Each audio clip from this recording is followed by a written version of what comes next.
আমাদের রক্তের বিনিময়ে যে বাংলাদেশে যে আমাদের সরকারকে আমরা আগামী 12 তারিখে ভোটের মাধ্যমে যে আমরা আমাদের জনগণের যে একটা আকাঙ্ক্ষা আমরা জানিয়েছিলাম, ভোটের মাধ্যমে জনগণের প্রত্যাশা এই সরকারের পক্ষ থেকে যে আমরা বলেছিলাম ভোট, সে ভোটের কি আমরা ফলাফল পেলাম, কি চাইলাম আর কি পেলাম? তারা মুখে বলে একটা, অন্তরে তাদেরকে আরেকটা।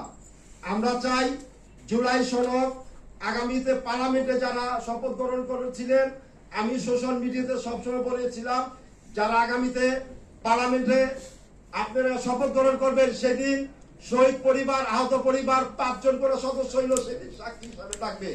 তারা আমাদের কথা রাখে নাই। এই মাফিয়া তো দেখতেছি আরেক মাফিয়া।